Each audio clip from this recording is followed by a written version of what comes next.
Bismillahirrahmanirrahim. Sebelum memulai perkuliahan, kita berdoa dulu menurut agama dan kepercayaan masing-masing. Berdoa dipersilahkan.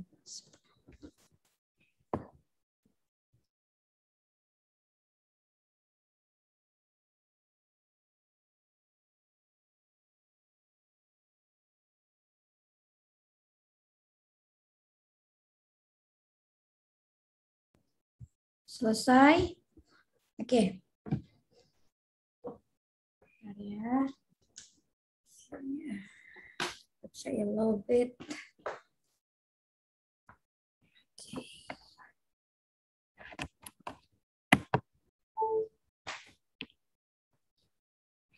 Oke, baik. Kita awali perkuliahan ini ya. Seperti biasa, kita akan membahas tentang pajak penghasilan ya. Khususnya untuk wajib pajak badan. Oke, sebelum saya masuk materi tentang aktiva tetap ya untuk penyusutan dan amortisasi, apakah ada yang ingin ditanyakan oleh kawan-kawan? Silakan jika ada yang ingin bertanya ya sebelum saya lanjutkan.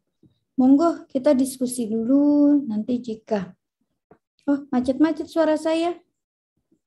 Di sini jelas sih, mungkin sinyalnya kali di sana ya. Oke. Coba bentar saya pakai handsfree dulu deh. Soalnya di sini terdengar jelas. Mungkin sinyalnya kali ya. Sebentar. Mohon izin.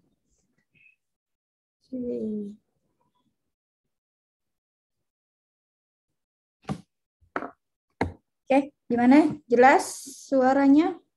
Atau masih macet-macet?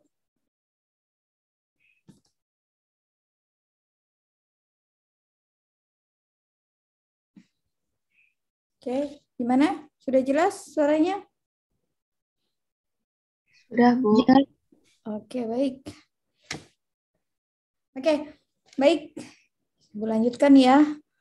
Ada yang ingin ditanyakan sebelum saya masuk ke dalam materi? Oke, silakan. Jika ada yang ingin bertanya. Jadi kita diskusi dulu, nanti baru kita masuk ke materi berikutnya. Gimana? Kamu dilanjut? Materi?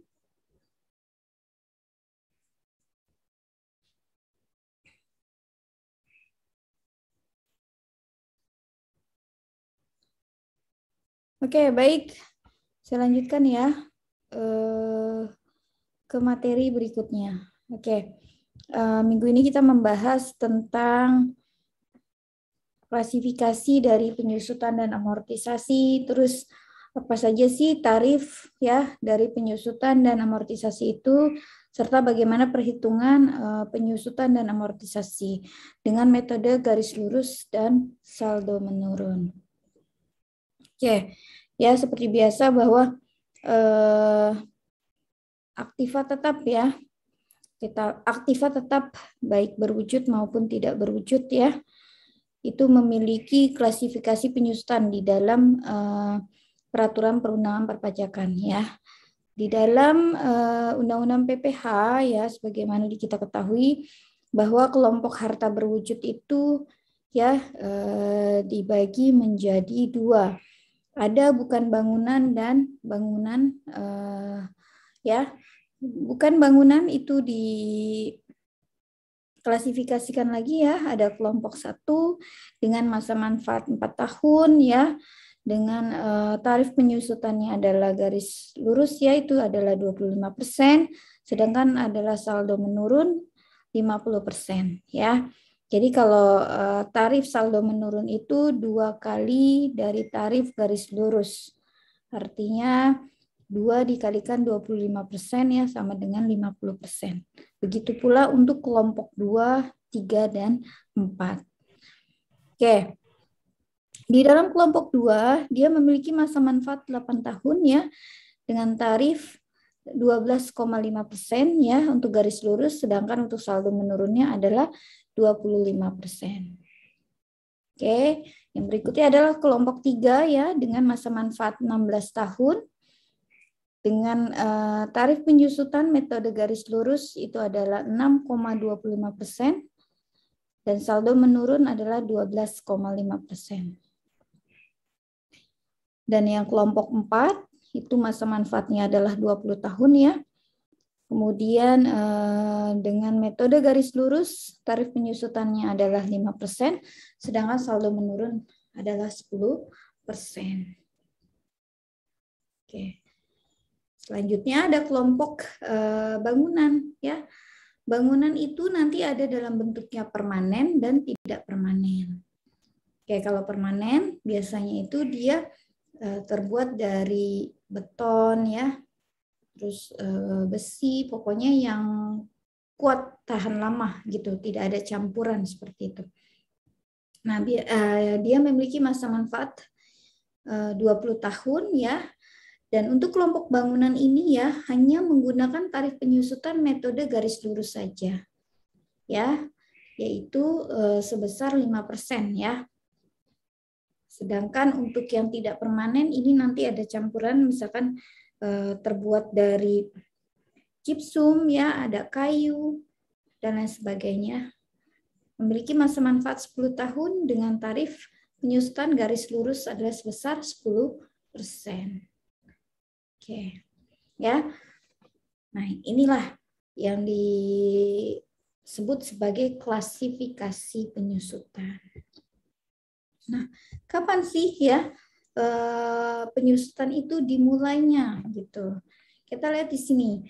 Penyusutan itu dimulai pada bulan dilakukannya pengeluaran atau pada bulan selesainya pengerjaan suatu harta ya, sehingga penyusutan pada tahun pertama dihitung secara prorata. Misalkan perusahaan ya membeli sebuah mesin ya, mesin produksi, kemudian mesin itu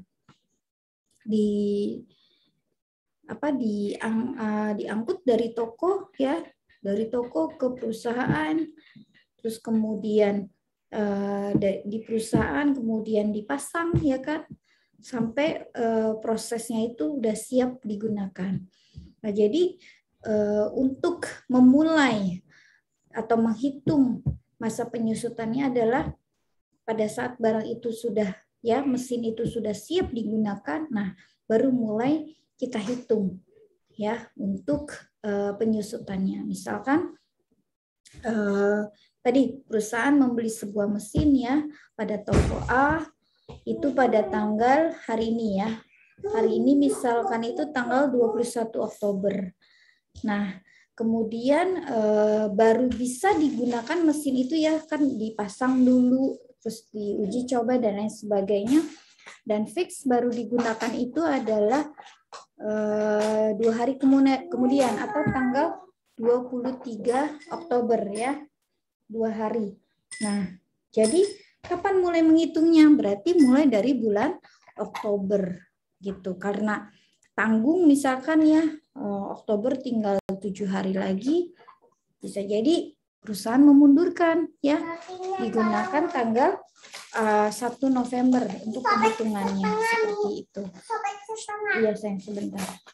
Nah, misalkan gitu ya, jadi nanti mulai dihitung gitu ya, jadi dihitung secara prorata. Sebentar nak. Oke. Nah, yang berikutnya adalah berdasarkan persetujuan Direktorat Jenderal Pajak saat mulainya penyusutan ya dapat dilakukan pada bulan harta tersebut digunakan untuk 3M. Ya. Oke, biaya 3M ya. Nah, atau pada bulan harta tersebut mulai menghasilkan. Itu kalau di sebentar nak. Maksudnya begitu ya. Nah, terus yang berikutnya adalah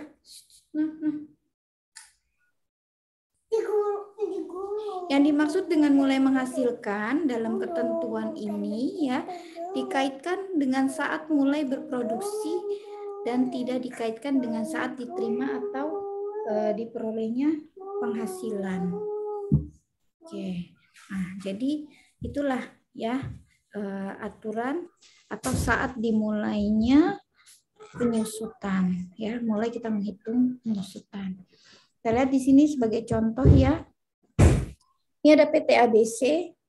Nah, dia bulan Juli 2019 membeli sebuah alat perkebunan ya dengan masa manfaat adalah 4 tahun seharga 1 miliar. Gitu ya. Nah, berapa sih penyusutan atas mesin atau alat perkebunan tersebut ya, alat perkebunan tersebut. Oke, kita lihat di sini ya. Teman-teman bisa lihat. Nah, yang pertama kita menggunakan metode garis lurus terlebih dahulu. Oke, tadi dikatakan bahwa PT ABC membelinya adalah pada bulan Juli. Oke, penyusutan tahun 2019, jadi kita menghitungnya adalah dari bulan Juli hingga Desember. Nah, berarti Juli, Agustus, September, Oktober, November, Desember. Nah, jadi totalnya adalah 6 bulan. 1 Juli sampai dengan 31 Desember. Nah, jadi maksudnya seperti itu ya. Sampai dengan 31 Desember 2019. Jadi kita hitung untuk tahun 2019-nya adalah 6 dibagi 12. 12 itu adalah jumlah bulan dalam 1 tahun. Oke.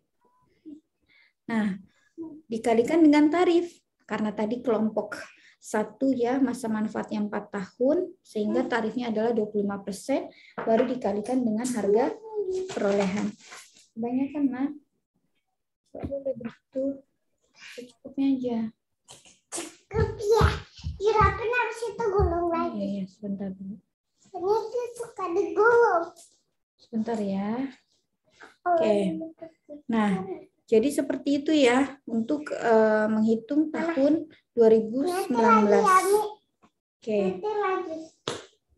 Yang berikutnya adalah tahun 2020. Nah, tahun 2020 ini ya, tahun 2020, 2021, dan 2022 ya, ini digunakan full ya. Kenapa full? Ini full dari tanggal 1 Januari sampai dengan 31 Desember. Gitu ya. 31 Desember. Jadi kita hitungnya pas 12 bulan gitu. Nah, sehingga 25% ya dikali 1 miliar menghasilkan 250 juta.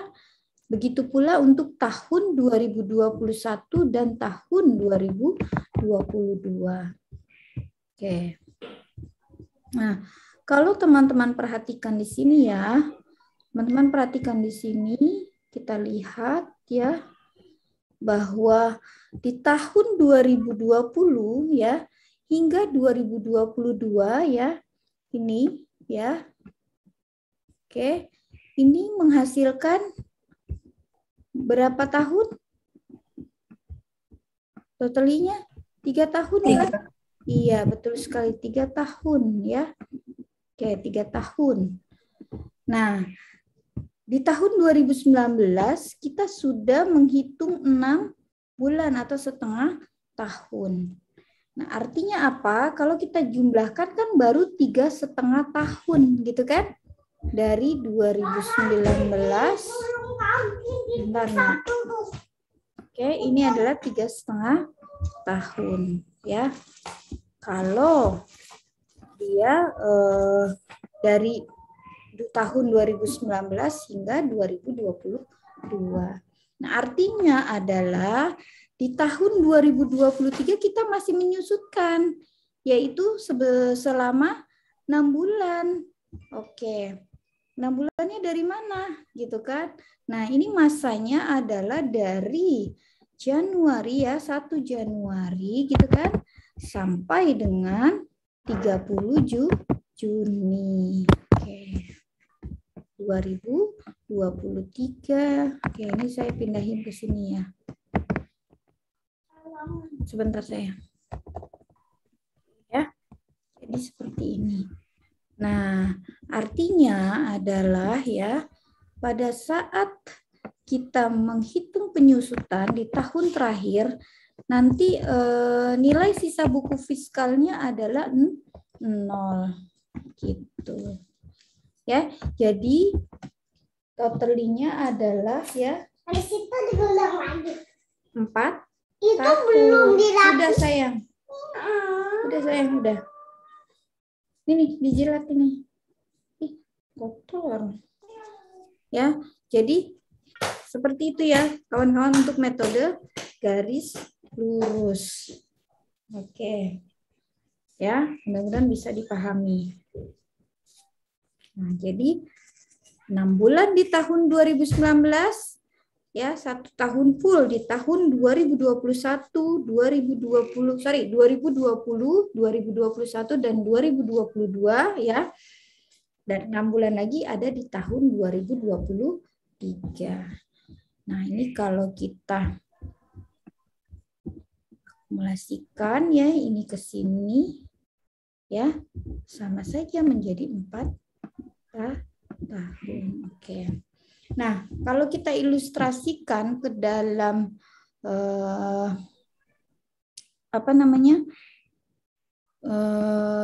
tabel penyusutan ya. Oke, coba mohon izin saya coba share di Excel, kita buat ya.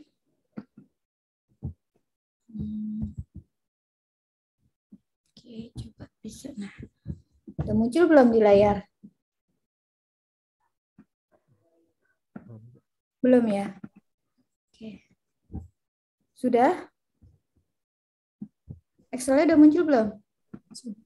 Udah, Bu. Baik, coba kita ilustrasikan ya ke dalam. Kita buat namanya sultan ya. Oke, misalkan ini ada tahun ya. Terus kemudian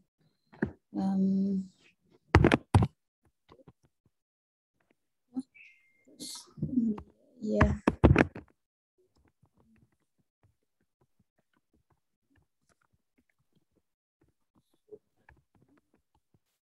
Baru nilai sisa buku fiskal.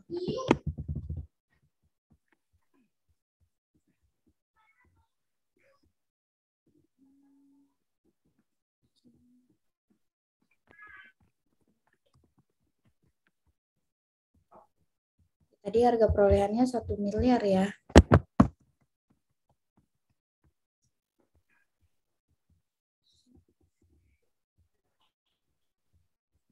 Ilustrasikan ke sini.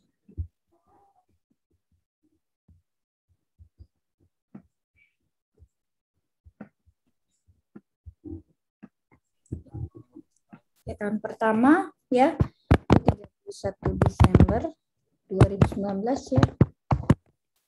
Tadi tarifnya karena kelompok 1 25% ya. Maka ya ini tadi ya per 12 gitu kan. Tarif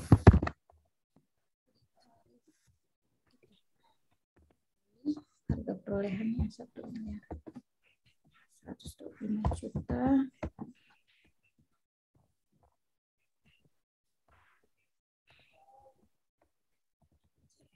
Nah, tahun kedua 2020, oke, ini sama.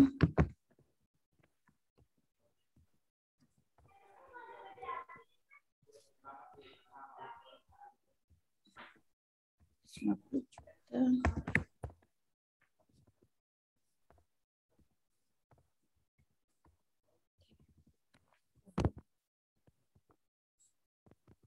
Tiga.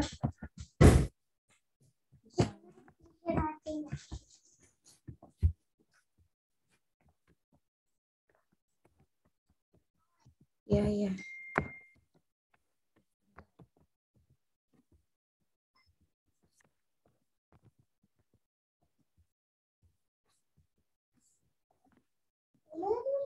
Belum saya.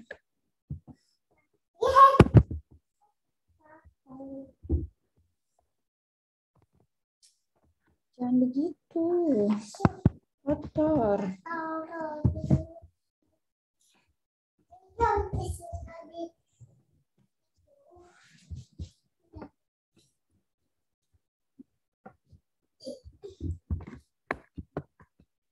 Terus.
Oke, nah jadi gini ya, untuk yang metode garis lurus.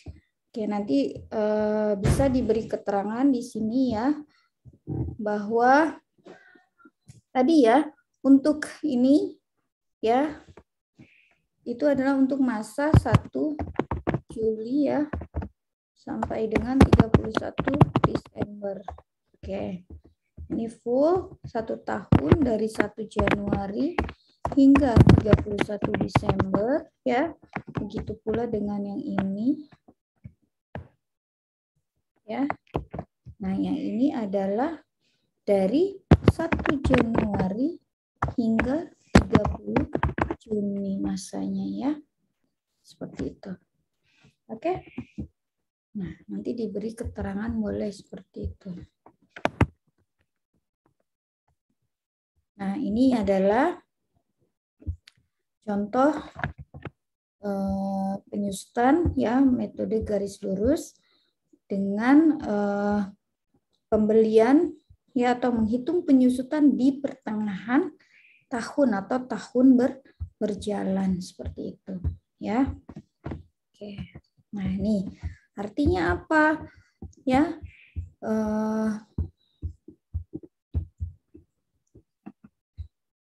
Artinya adalah jumlah ini ya. Oke.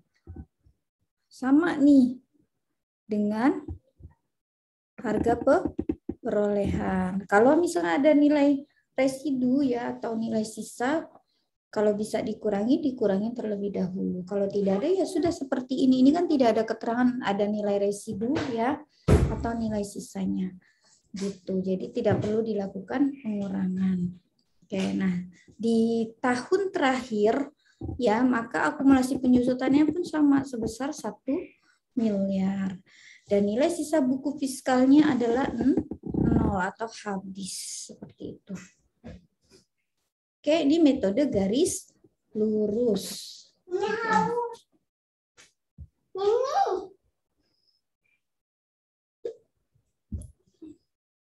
Kasih. Ya, sama-sama. Nah, bagaimana dengan yang metode saldo menurun gitu kan? Metode saldo menurun ya. Oke, metode saldo menurunnya nanti kita hitung seperti ini. Oke, kita copy dulu ya, kita kopas, taruh di sebelahnya ya. Ini. Oke. Metode garis lurus saldo menurun tadi ya, bahwa dia adalah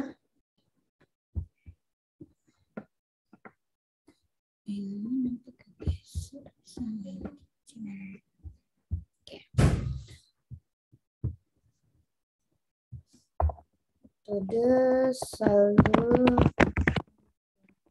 ya, harga perolehannya sama. Nah, tarifnya kan tadi 2 kali garis lurus, berarti 50% ya. Ini juga sama. Yang membedakan adalah cara menghitungnya ya. Nah, di awal kita punya harga perolehan itu adalah 1 miliar. Di penyusutan tahun pertama yaitu 31 Desember 2019 ya, ini sama. Karena tadi pembeliannya adalah di bulan Juli. Jadi kita mulai menghitung biaya penyusutannya adalah dari bulan Juli hingga 31 Desember. Nah, maka 6 dibagi 12 ya dikalikan tarif sebesar 50% dikalikan 1 miliar yaitu sebesar 250 juta. Ya. Nah, sehingga nilai sisa buku fiskalnya adalah 750 juta. 1 miliar dikurang 250 juta. Oke. Nah, di tahun kedua ya, di tahun kedua ini jangan dikalikan lagi harga perolehan yang pertama. Tapi kan di metode saldo menurun, maka sisa saldonya ya atau nilai sisa buku fiskalnya kita turunkan. Jadi 750 juta dikalikan tarif sebesar 50%. Oke, sehingga menghasilkan 375 juta untuk di tahun kedua. Oke ya. Dan akumulasi penyusutannya menjadi 625 juta. Oke. Nah, dan nilai sisa buku fiskalnya adalah sebesar 375 juta. 750 juta dikurangi dengan 375 juta atau 50%-nya ya. Oke. Nah, begitu pula di tahun 2021 ya. Oke, ini kita kalikan lagi tarif dikalikan nilai sisa bukunya yaitu sebesar 375. Oke. Nah, menghasilkan 187.500. Gitu ya. Oke. Nah, dan akumulasi penyusutannya menjadi 812.500.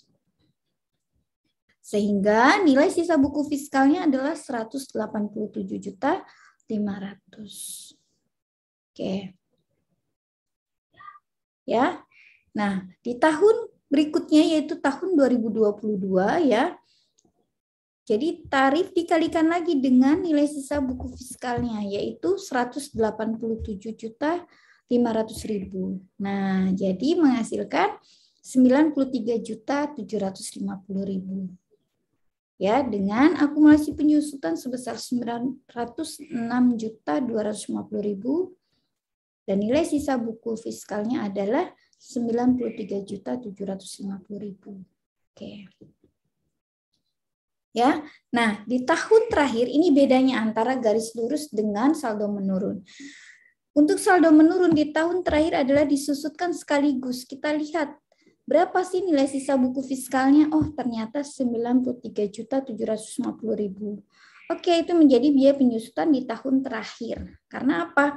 Di dalam aturan ya, peraturan perundang-undangan perpajakan bahwa untuk saldo menurun tahun terakhir adalah disusutkan sekaligus.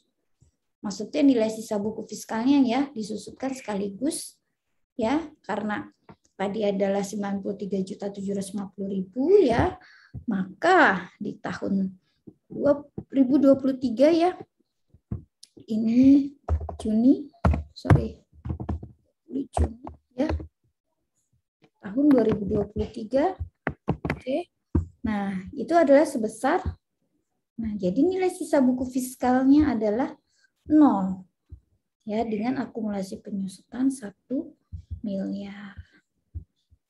Oke, nah ini perbedaan antara metode garis lurus dengan saldo menurun. Seperti biasa jangan lupa ya, ini diberi keterangan. Ini teman-teman kasih keterangannya. Ini adalah disusupkan sekaligus ya dari sini. Oke, dari tahun terakhir. Jadi jangan dikalikan 50% lagi. Kalau dikalikan 50% nanti tidak selesai-selesai ya, tidak habis. Gitu. Nah, karena apa? Karena tadi nilai sisa buku fiskal di tahun terakhir itu harus 0. Oke. Ya, seperti itu. Jadi yang dimaksud dengan penghitungan penyusutan dengan metode garis lurus dan saldo menurun. Oke, sampai sini cukup jelas. Apakah ada pertanyaan? Silakan.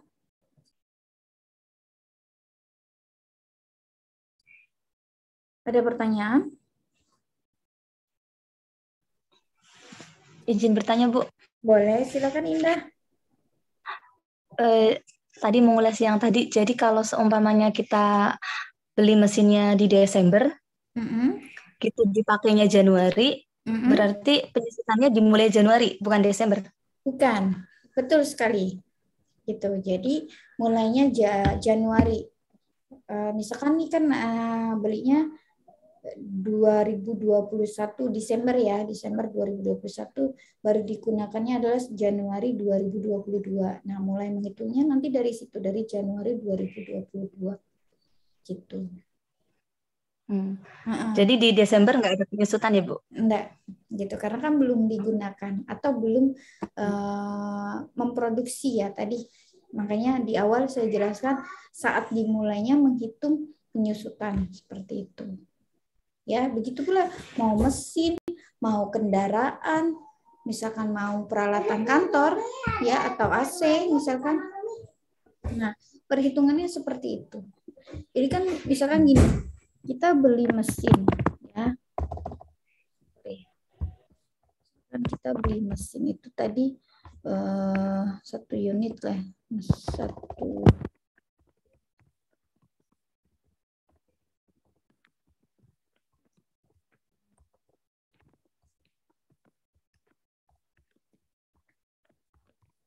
Misalkan harga beli ya, harga beli misalkan cuma 950 juta misalkan gitu ya. Terus kemudian ada beban angkut tuh, ada freight atau beban angkut. Misalkan taruhlah beban angkut dari toko ke sini ya, anggap aja lah kalau 10%-nya yang 10% ya kebesaran. Taruhlah misalkan 10 juta lah. Ya, 10 juta.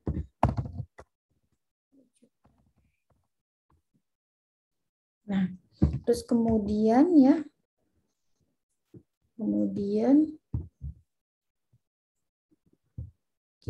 kemudian ada biaya reparasi, misal pemasangan atau apa gitu, uji coba lah ya. Ada biaya uji coba, misalkan uji coba alat ya, uji coba.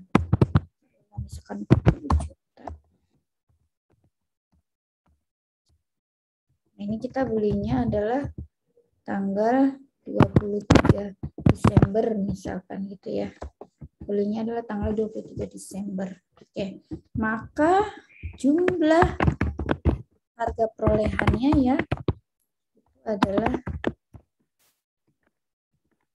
jadinya kan 1 miliar nih. Jumlah harga perolehannya. Nah, makanya jumlah-jumlah ini jadi bukan harga beli ya, tapi dari beban angkut, dari biaya uji coba atau misalkan ada biaya reparasi dan lain sebagainya itu dimasukkan menjadi sebuah harga perolehan mesin tersebut. Misalkan seperti itu. Oke. ya. Nah, 12-nya itu adalah dari jumlah bulan dalam 1 tahun. Oke, jadi ingat ya, 12-nya adalah dari jumlah bulan dalam 1 tahun. Nah, jadi nanti Indah, ini misalkan 1 Januari ya 2022 ya. Ini 1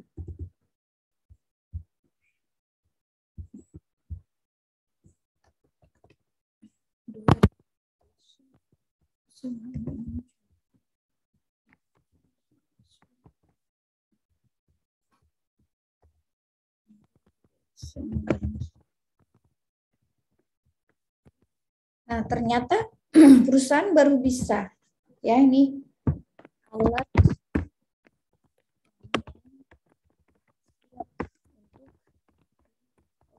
operasikan. Oke, nah berarti mulai disinilah kita menghitung beban penyusutannya itu. Oke, nah karena ini 1 tahun full ya kan, jadi kita tinggal dibagi aja kalau menggunakan garis lurus ya, berarti 1 miliar tinggal dibagi 4. Idealnya gitu kan, jadi per tahunnya adalah 250 juta. Sama saja sih 1 miliar dikalikan tarif yaitu 25%, nanti akan menghasilkan 250 juta juga gitu. Nah, sehingga kita buat 2022 kalau 4 tahun kan 2022, 2023, 2024, terakhir berarti tahun 2025. Nah, ini kalau misalkan mesin digunakan dalam 1 tahun full. Sederhana sih menghitungnya seperti itu. Kita ilustrasikan ke dalam tabel, misalkan. Saya clear dulu ini ya.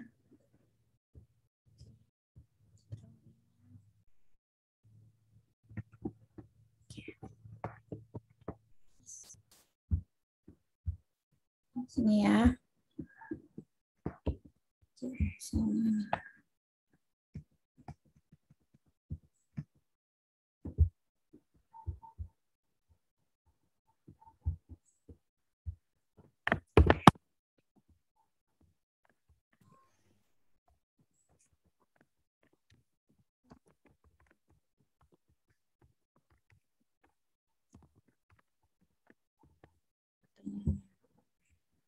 Udah jelas, karena kan tadi kita mulainya adalah 2022 ya.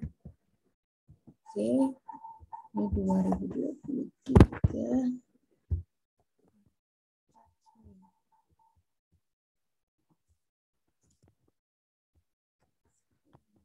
Nah, 6 ya. Terus enggak, 6 enggak, karena kan dia 1 tahun penuh. Jadi tahun nah, ini tinggal kita sana. Oke ya. Ini full. Ini 1 Januari ya. Habis.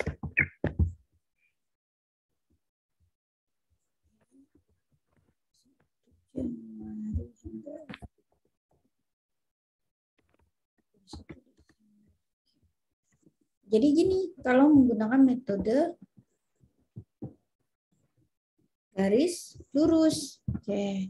Ini full nih, 1 tahun penuh. Kalau yang tadi kan sampel pertama adalah pada saat tahun sudah berjalan atau belinya misalkan di pertengahan tahun. Oke. Nah, bagaimana nih misalkan dengan apa namanya? Dengan metode garis lurusnya gitu kan. Oke, dengan metode apa itu namanya? Saldo menurun ya. Bagaimana? Dengan metode saldo menurun ya sama, nanti kita buat tinggal dikalikan tarif aja. Kita buat di sini. Tarifnya berubah nih menjadi 50% kan.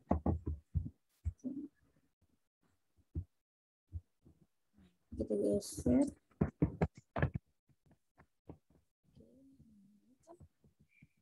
Jadi di sini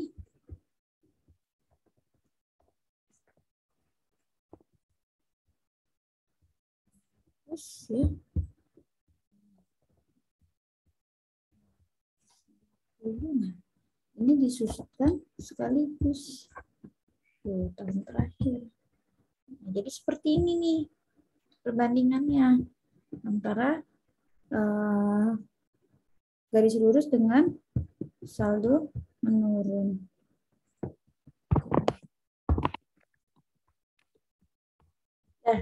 Masih ada pertanyaan nggak? Begini Indah. Jadi misalkan tadi Indah belinya Desember dan barang itu atau alat tersebut siap dioperasikan di awal Januari, ya sudah kita mulai menghitungnya adalah pada saat 1 Januari 2022 atau tahun berikutnya. Begitu Indah. Ya Ibu, terima kasih Bu. Ya, yang bulan tadi udah paham ya, yang 6/12 itu ya. Udah. Jadi 12-nya itu adalah dari jumlah bulan dalam 1 tahun. Oke? Oke, baik. Kalau misalkan sudah clear, saya akan lanjutkan ke slide berikutnya. Oke, ini udah di-capture sama kawan-kawan semua? Silakan kalau ingin meng-capture. Super kecil. Nah, jelas. Oke. Trimonika, suara saya masih putus-putus. Yang lain gimana? Suara saya jelas nggak? Jelas, Bu. Oke, berarti di sana jaringannya ya, Trimonika mungkin jaringannya lagi unsustainable ya. Oke, alhamdulillah. Yang lain soalnya masih terdengar suara saya dengan jelas. Oke. Cukup ya, ini sudah di-capture sama kawan-kawan. Silakan kalau ingin meng-capture. Sudah screenshot maksudnya? Sudah, Bu. Oke, baik. Oke ya, saya lanjutkan ya. Saya lanjutkan. Nah, jadi seperti itu ilustrasinya antara metode garis lurus dengan saldo menurun. Nah, kalau saya di sini kan contohinnya tidak menggunakan tabel gitu kan. Makanya tadi saya ilustrasikan pada saat kita menggunakan tabel penyusutan. Seperti itu ya. Oke. Yang berikutnya adalah tentang amortisasi. Nah, jadi amortisasi ini digunakan hanya untuk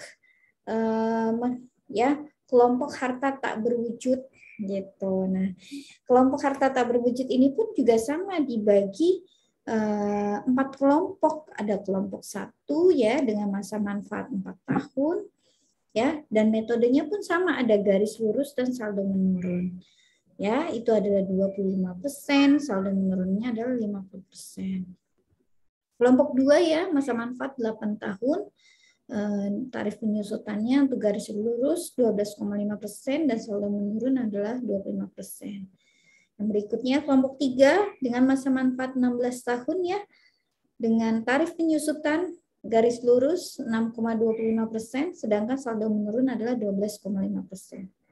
Dan yang terakhir adalah kelompok 4 ya, dengan masa manfaat 20 tahun ya, tarif penyusutan garis lurus 5% dan saldo menurun 10%. Nah, bedanya adalah kalau kelompok bangunan tadi kan di kelompok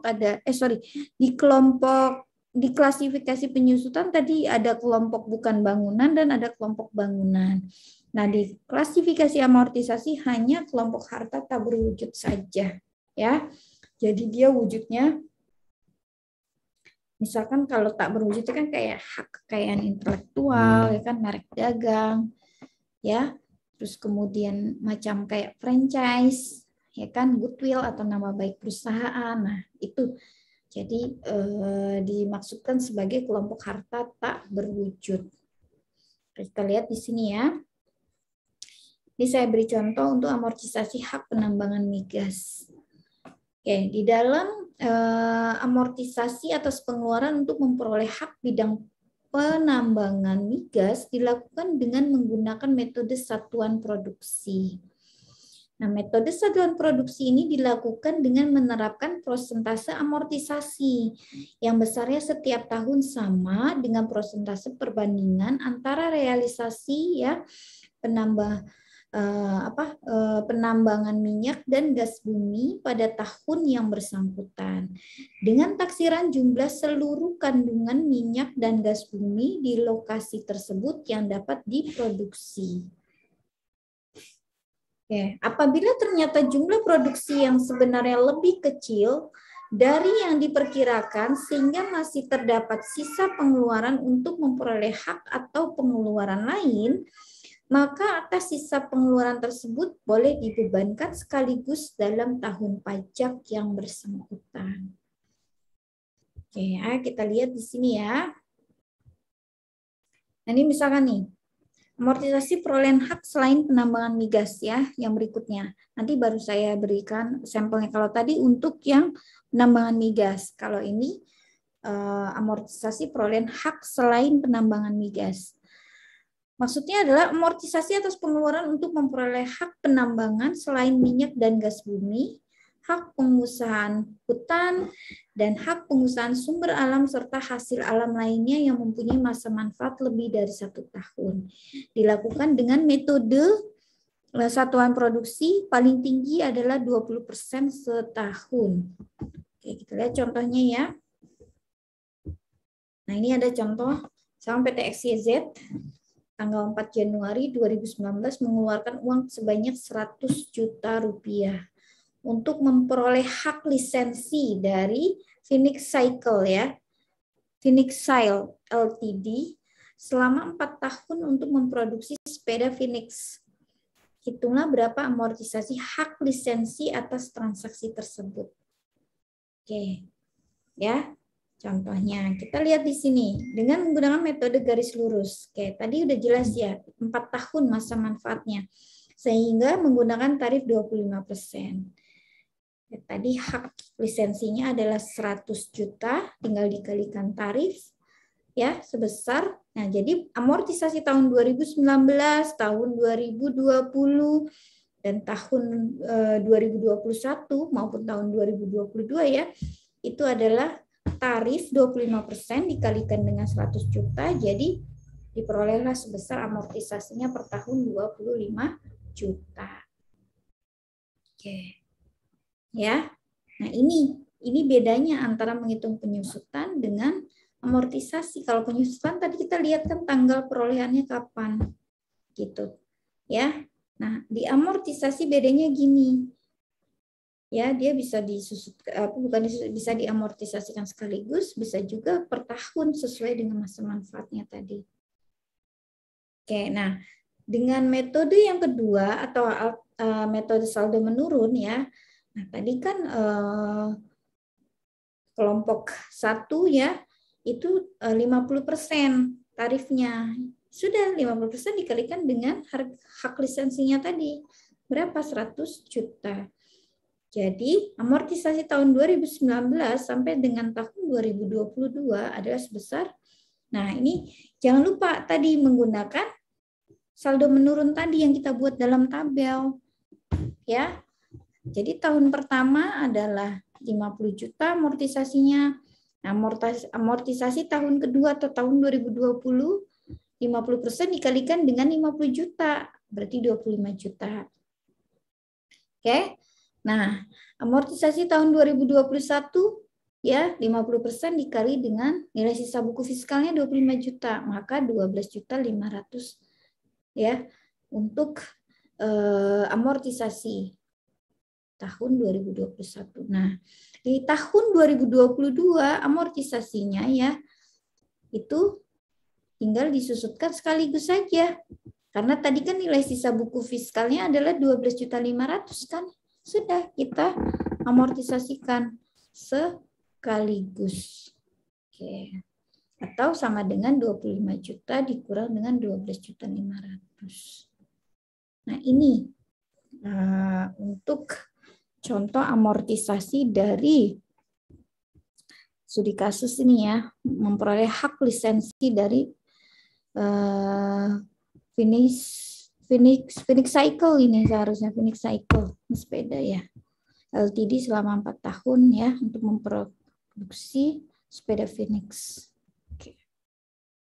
Ya, begitu cara perhitungannya. Oke.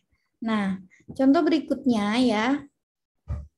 Ini ada amortisasi berdasarkan metode satuan produksi. Ya. Nah, ini dilihat dari ada 2 nanti. Yang pertama, hak atau pengeluaran di bidang penambangan minyak dan gas bumi. Amortisasi dengan metode satuan produksi diterapkan pada amortisasi atas pengeluaran untuk memperoleh hak dan pengeluaran lain yang memiliki masa manfaat lebih dari 1 tahun di bidang penambangan minyak dan gas bumi atau migas. Oke. Nah, dalam hal ini metode satuan produksi dilakukan dengan menerapkan persentase tarif amortisasi yang besarnya setiap tahun sama dengan persentase perbandingan antara realisasi penambangan minyak dan gas bumi pada tahun yang bersangkutan ya dengan taksiran jumlah seluruh kandungan minyak dan gas bumi di lokasi tersebut yang dapat diproduksi. Ya, kita lihat contohnya. Ini ada contoh, misalkan PT DEF mengeluarkan uangnya sebesar 1 miliar untuk memperoleh hak penambangan minyak bumi ya. Nah, kandungan minyak bumi ditaksir sebesar 5 juta barel. Nah, produksi bumi ini ya, minyak bumi ini tahun 2019 yaitu mencapai 1.500.000 barel. Nah, berapa sih besarnya amortisasi untuk tahun 2019 ini ya? Oke, kita lihat di sini tadi rumusnya ya. Realisasi penambangan dibagi taksiran kandungan dikali 100%, yaitu tarif amortisasinya. Ya, kita lihat, ternyata realisasinya adalah 1,5 juta. Betul kan? Nah, sementara kandungan minyak bumi itu ditaksir sebesar 5 juta. Nah, lalu dikalikan dengan persentase yaitu 100%. Jadi menghasilkan tahun 2019 itu tarif amortisasinya adalah 30%. Oke, jadi bedanya gitu ya. Yang tadi contoh amortisasinya bukan menggunakan satuan unit produksi. Kalau yang ini menggunakan satuan unit produksi, kita harus cari dulu berapa besarannya. Gitu ya, besaran dari tarif amortisasinya antara realisasi dengan taksiran kandungannya itu berapa.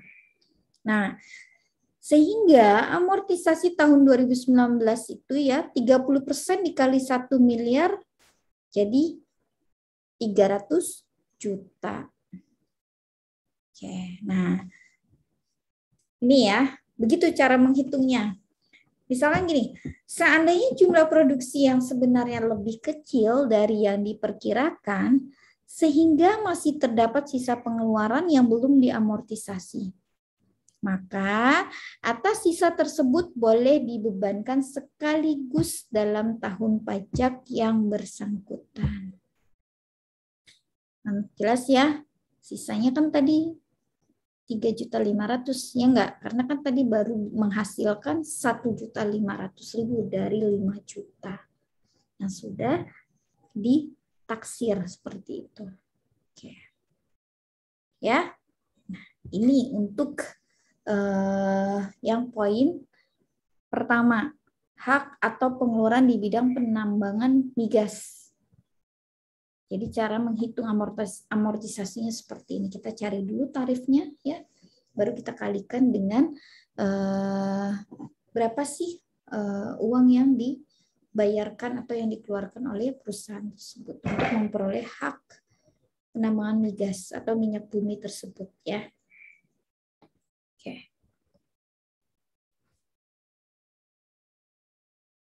Baik, saya lanjutkan terlebih dahulu ya. Nah, yang berikutnya adalah hak penambangan selain migas. Misalkan hak pengusahaan hutan, hak pengusahaan sumber dan hasil alam lainnya. Oke. amortisasi dengan metode satuan produksi setinggi-tingginya adalah 20% setahun. Nah, diterapkan pada amortisasi apa saja? Satu, yaitu adalah pengeluaran untuk memperoleh hak penambangan selain minyak dan gas bumi.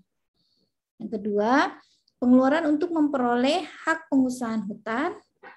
Ya, yang berikutnya atau yang ketiga adalah pengeluaran untuk memperoleh hak pengusahaan sumber dan hasil alam lainnya yang mempunyai masa manfaat lebih dari 1 tahun. Oke. Gimana tuh contohnya? Ya, misalkan nih, PT Diwood pada tahun 2019 mengeluarkan uang sebesar 1 miliar untuk memperoleh hak pengusahaan hutan. Nah, potensi hak pengusahaan hutan tersebut adalah 20 juta ton. Ya. Nah, jumlah produksi pada tahun 2019 adalah sebesar 8 juta ton. Oke, berapa sih jumlah amortisasi ya yang bisa kita hitung dengan persentase satuan produksi ya yang direalisasikan dalam tahun 2019. Oke, kita hitung dulu. 8 juta dibagi 20 juta ya. Karena tadi potensinya 20 juta. Tapi menghasilkan produksinya hanya 8 juta di tahun tersebut. Nah, baru dikalikan dengan uang yang dikeluarkan dari si PT Diwood tersebut. Sehingga ya ini kan dia lebih besar 40%, ya enggak? Betul kan? Nah, tadi di awal dikatakan bahwa tarifnya itu adalah setinggi-tingginya adalah 20% nih ya. Ya kawan-kawan ya. Nih, setinggi-tingginya adalah 20%. Oke, nah setelah kita hitung ternyata lebih ya, dia 40%. Nah, jadi jumlah yang telah diamortisasikan maksimum adalah 20% dari pengeluaran, maka amortisasi yang diperkenankan adalah 20% dikali 1 miliar, yaitu 200 juta. Oke. Ini perbedaannya. Kalau untuk amortisasi ya, yang hak penambangan selain migas. Ya, oke. Nah, jadi seperti ini. Oke. Nah, jelas ya.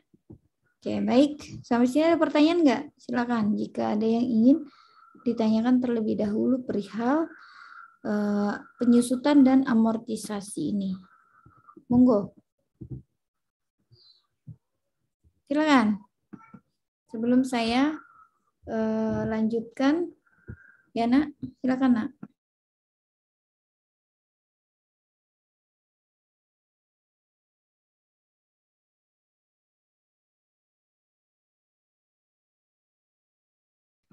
Silakan, ada yang mau ditanyakan? Indah, gimana? Kalau semisalnya taksirannya lebih kecil, ada nggak, Bu? Maksudnya, ternyata produksinya itu lebih gede dari taksirannya. Ada nggak ya? Ya, ada. Bisa jadi. Oh, ada. Makanya nanti makanya ini kan nanti berpengaruh ya pada proses koreksi fiskal. Makanya pada saat produksi itu dalam setahun ya estimasinya melebihi dari itu, makanya diatur ritmenya. Jadi perusahaan harus bisa membuat schedule ya, atau memanage lah, membuat planning dulu, perencanaan. Ya, misalkan kalau memang itu diasumsikan 5 juta ya, setahun hanya menghasilkan taruhlah kalau 5 juta 4 tahun ya, kurang lebih kan masing-masing per tahun adalah 1,5 gitu kan. Biar apa? Biar nanti pas nih masa manfaatnya gitu. Masa manfaatnya. Tapi kalau misalkan dia lebih besar tadi ya menggunakan tarif yang minimum tadi. Yang maksimum tadi. Gitu. Tapi sejauh ini tuh belum ada sih ya. Kalau dia melebihi dari produksi yang sudah ditetapkan gitu. Karena kalau misalkan itu bisa melebihi, nanti akan terjadi koreksi gitu. Seperti itu maksudnya, Indah. Ada sih, tapi sejauh ini belum ada. Karena apa? Kan perusahaan melakukan penambangan atau hak penambang atau hak pengusahaan hutan itu kan dia mengatur ritmenya, ya kan? Kalau misalkan ini 20 juta ton dalam masa 4 tahun, ya kan? Berarti dia harus membuat estimasi setahunnya itu adalah misalkan 8 juta gitu. Mau lebih atau kurang, pokoknya setahun harus memproduksi ya sebesar segitu 8 juta. Gitu. Makanya dibuat planning terlebih dahulu. Agar apa? Agar tidak ada kerugian antara dua belah pihak gitu, baik yang memberikan hak maupun yang memperoleh hak atas pengusahaan tersebut. Gitu, Ndah. Gitu. Ya? Ya. Jadi kalau dalam kenyataannya ya, realitanya belum ada sih ya yang memproduksi secara lebih gitu. Pasti perusahaan punya planning karena kan ini berkaitan sama hitung-hitungan pajak juga ya.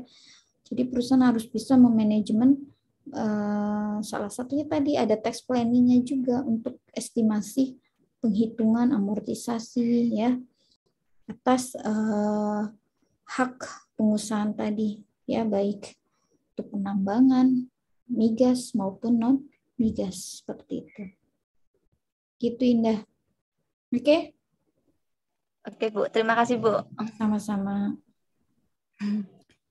Oke, baik. Selanjutnya ya, itu adalah kita masuk ke dalam penilaian kembali aktiva tetap atau revaluasi. Nah, jadi di dalam penyusutan ya, dalam aktiva tetap ya, pasti ada namanya revaluasi atau penilaian kembali. Jadi apa sih revaluasi itu gitu kan? Penilaian kembali aktiva tetap yang diakibatkan adanya kenaikan nilai aktiva tetap tersebut dipasarkan atau karena rendahnya nilai aktiva tetap di dalam laporan keuangan akibat devaluasi atau sebab lainnya. Oke. Nah, misalkan ini ada mesin ya kan, masih bagus, tapi nilai sisa buku fiskalnya sudah 0 gitu kan. Tapi mesin ini masih produksi, masih bisa digunakan jangka waktu 4 tahunan lagi misalkan seperti itu. Nah, ini bisa nggak dilakukan penilaian kembali, dilakukan revaluasi? Bisa, gitu. Bisa, nanti dicek lagi. Makanya konsultan keuangan ya, perusahaan memanggil konsultan keuangan ya, untuk apa? Untuk dilakukan presio ya kan, untuk dilakukan penilaian kembali aktiva tetap atau revaluasi tadi. Karena apa? Mesin ini masih layak tapi nilai sisa buku fiskalnya sudah 0. Nah, gimana nih caranya untuk memasukkan lagi menjadi daftar aktiva perusahaan gitu? Biar apa? Biar dihitung lagi penyusutannya dan lain sebagainya gitu. Oke? Nah, itu bisa banyak perusahaan yang melakukan hal seperti itu. Oke. Ya, jadi dari situlah revaluasi ya memiliki tujuan agar dapat melakukan penghitungan penghasilan dan biaya lebih wajar sehingga mencerminkan kemampuan dan nilai perusahaan yang sebenarnya. Oke. Seperti apa itu ya? Nah, jadi PP berhak nggak sih melakukan revaluasi? Berhak. PP yang seperti apa gitu kan? PP badan dalam negeri yang telah memenuhi semua kewajiban pajaknya sampai dengan masa pajak terakhir sebelum masa pajak dilakukannya revaluasi. Oke, ya. Nah, yang kedua, jenis aktiva tetap yang dapat dinilai kembali apa saja? Ya, semua aktiva tetap berwujud dalam bentuk tanah, ya, kelompok bangunan dan bukan bangunan yang tidak dimaksudkan untuk dijual. Oke. Jadi memang sebagai inventaris perusahaan, nggak ada tujuannya untuk dijual kembali seperti itu. Nah, pihak yang melakukan penilaian siapa? Gitu kan? Perusahaan melakukan penilaian ya yang diakui oleh pemerintah tadi.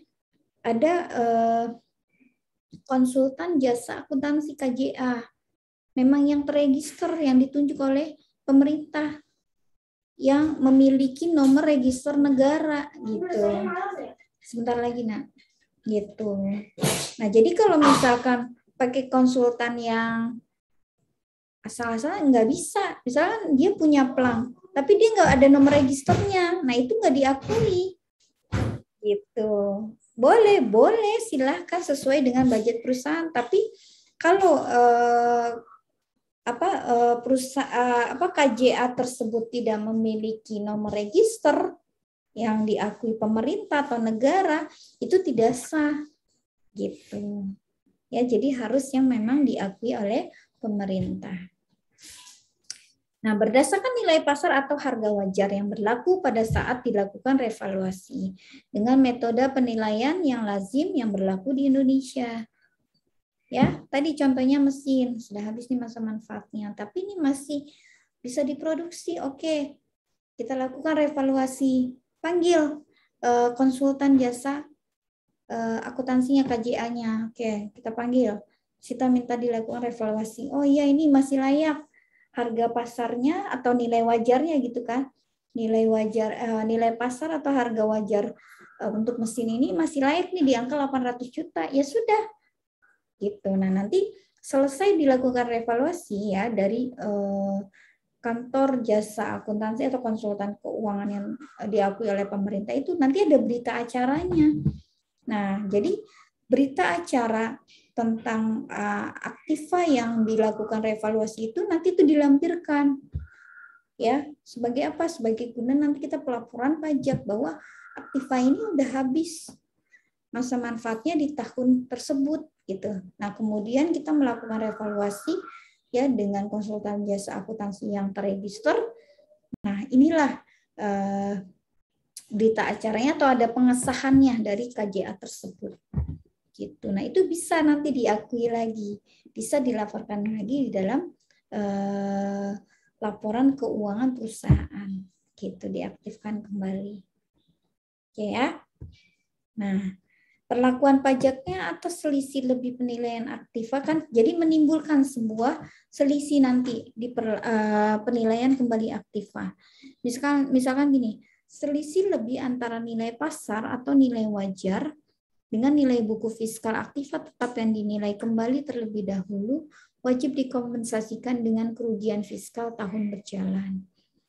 Jika masih terdapat sisa lebih, dapat dikompensasikan dengan sisa kerugian fiskal tahun-tahun sebelumnya yang masih dapat dikompensasikan. Nah, atas selisih lebih penilaian kembali aktiva tetap setelah dilakukan kompensasi kerugian dikenakan PPh yang bersifat final, yaitu sebesar 10%.